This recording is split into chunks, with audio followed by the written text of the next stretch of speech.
이번 사연은 명절에 일하다가 앞치마를 벗어서 시어머니 얼굴에 던져버리고 나왔다는 며느님의 사연인데요. 무슨 일이 있었던 걸까요? 함께 보시겠습니다. 사연 시작 전에 좋아요, 구독 부탁드리겠습니다. 채널에 큰 힘이 됩니다. 안녕하세요. 며느리 파업한 여자입니다. 직장인분들 사직서 써서 못되게 구는 직장 상사 얼굴에 던져버리는 상상 가끔 하시죠? 제가 그런 행동을 해버렸네요. 제가 욕먹을 짓을 한 건지 여러분들께서 한번 봐주세요. 며느리가 시댁 종도 아니고 정말 남편은 항상 제 편이었어요. 그래서 약간 걱정이 되기도 합니다. 저희 결혼할 때 같은 돈 들여서 결혼했어요. 흔히 말하는 반반 결혼이었죠. 근데 흔히 말하는 시댁 갑질, 그걸 제가 왜 당했는지 모르겠어요. 서울에 번듯한 아파트 한 채 해주었다면 제가 알아서 시댁 일을 했을 것 같기도 해요. 근데 우리 시댁은 제가 모든 일을 완벽하게 하더라도 뭔가 트집을 잡는 사람들이기는 합니다. 암튼 결과는 이렇게 되었네요. 시댁 식구들은 참 여러 가지 방식으로 저에게 스트레스를 주었어요. 결혼한 지 얼마 되지도 않은 며느리가 자기의 감정을 솔직하게 표현하는 것이 쉽지는 않잖아요.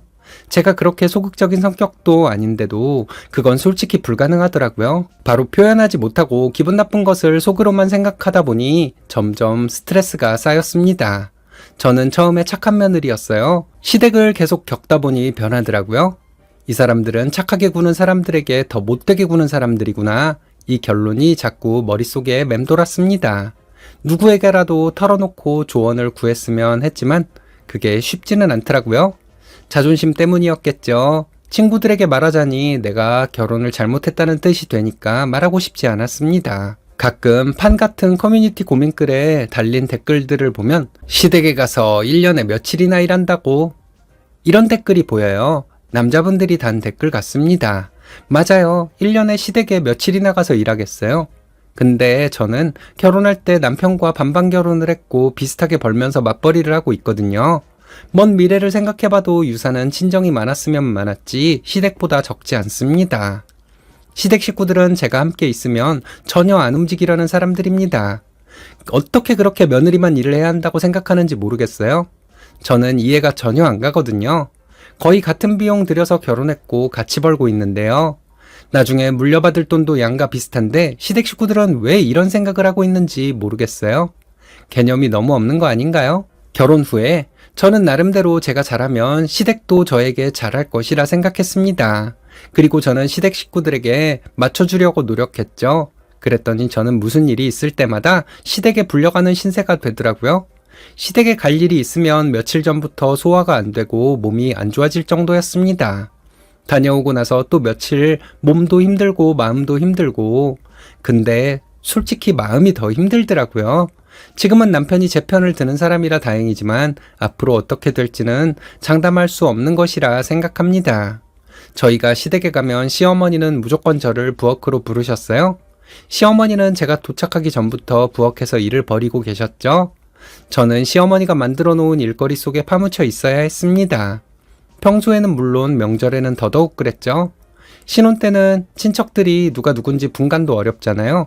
초반에는 명절에 얼굴도 모르는 사람들이 가져오라는 음식을 가져다 주어야 했습니다. 끝없는 설거지는 모두 제 몫이었고요. 다른 사람들은 요령껏 친척들과 대화도 나누고 앉아있기도 했는데 저는 앉아있을 시간도 없었어요. 이게 말이 되나요? 자기들은 손님들 접대를 해야 해서 저한테 하나도 신경을 못 쓴 건가요? 제가 쉬지 않고 일을 하고 있으면 쉬라고 해야 하잖아요. 그런데 일하고 있는 저에게 일거리를 더 얹어주었습니다. 명절 연휴가 지나고 나면 곧바로 이혼 신청을 한다는 말이 왜 나왔는지 알겠더라고요. 자꾸 화가 나다 보니 이런 생각도 들었어요. 시댁에서 며느리가 종처럼 일해야 하는 거면 그 전통대로 아들 결혼할 때 집 한 채 해줘야죠. 나는 집안 살림만 하고요. 근데 이건 순전히 자기 편한 대로 전통을 지키는 거잖아요. 제가 시댁에 더 불만을 갖게 된 것은 친정은 시댁과 많이 다른 분위기라는 것 때문이었습니다. 저는 오빠가 하나 있고 사촌들도 모두 남자들 뿐이에요. 결혼한 사촌 오빠들도 많고요. 친정의 명절 분위기는 남녀가 같이 움직이는 분위기입니다. 음식을 하는 것이라고 해서 여자들만 하지 않습니다. 남녀 다 같이 일하고 다 같이 쉬고 다 같이 즐기는 분위기죠. 그러다 보면 아무래도 체력이 좀 더 좋은 남자들이 더 많이 일을 합니다. 표정 봐서 힘들어하는 여자가 있으면 남자들이 부엌에서 내보냅니다. 힘쓰는 일, 힘든 일 모두 남자들이 서로 하겠다고 나섭니다. 이런 배려를 받으면 여자들은 가만히 있을까요? 남자들에게 조금이라도 무언가를 더 해주려고 노력하죠. 이게 맞잖아요. 이런 분위기에서 자랐기 때문에 저는 시댁을 더더욱 이해 못했던 것 같습니다. 저희 남편도 처가 분위기를 보고 점점 이게 맞다고 생각하게 되었나 보더라고요. 결혼 후 첫 명절에 시댁에서 일만 하다가 명절 다음날 오후에 친정으로 갔습니다. 부모님을 보기만 해도 눈물이 날 것 같았어요.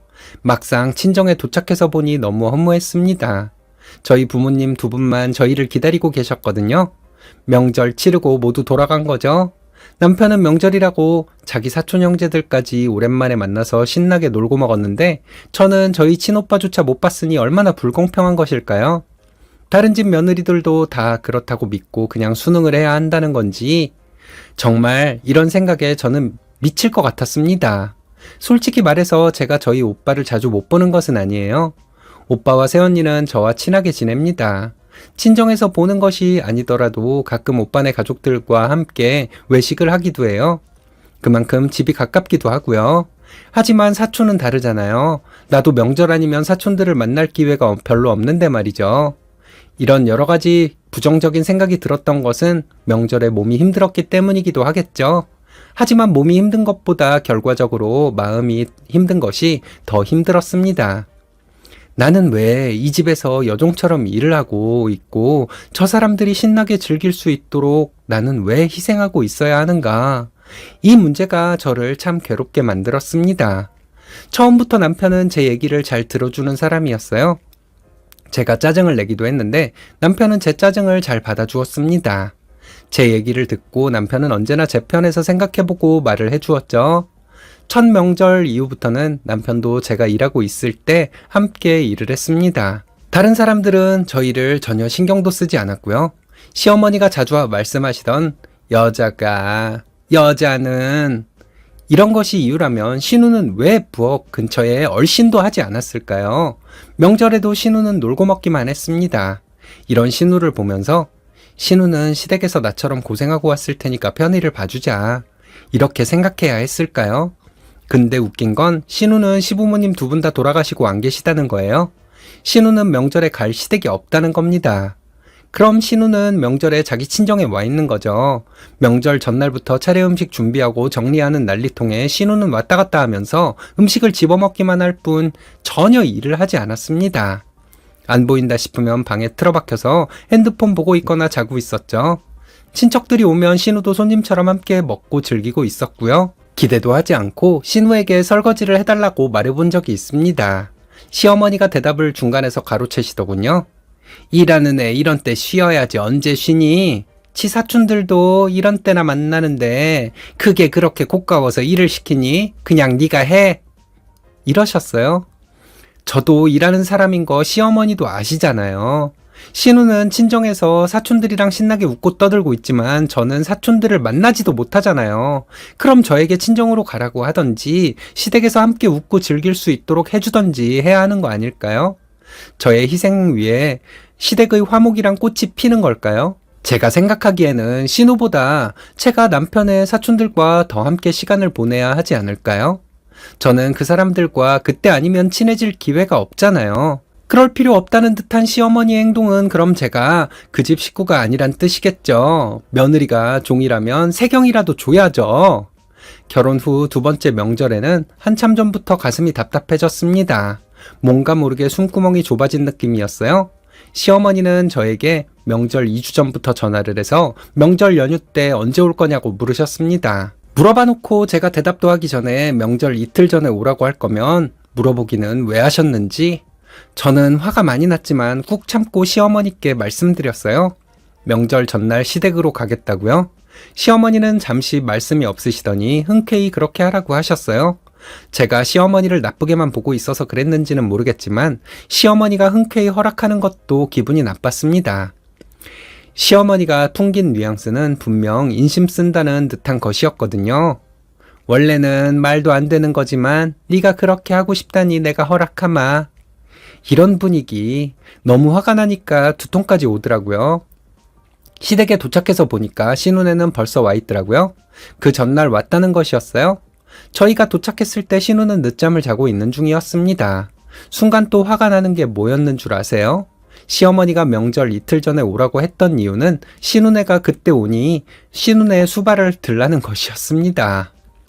신우는 사람 구실을 못하는 사람인가요? 딸이 그렇게 소중하면 엄마인 시어머니가 직접 챙겨주면 되는 거 아닐까요?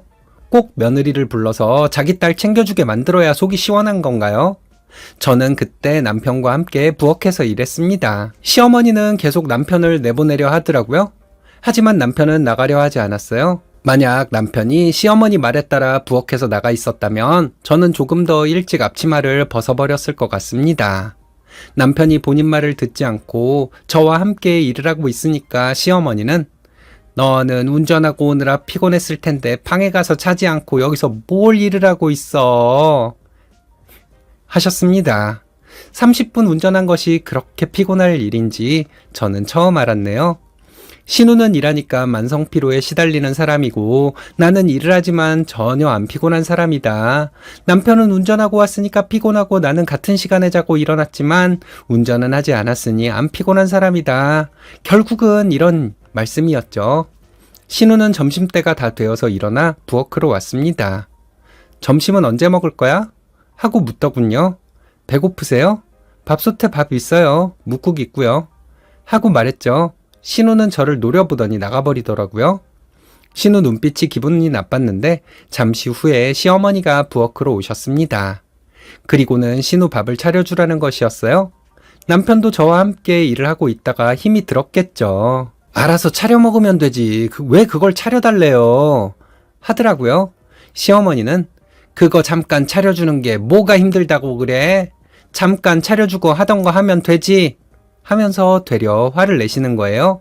그리고는 시어머니가 너 밥 좀 먼저 차려라. 밥 푸고 국 데우고 전이랑 반찬 몇 가지만 놓으면 되는 거 아니야?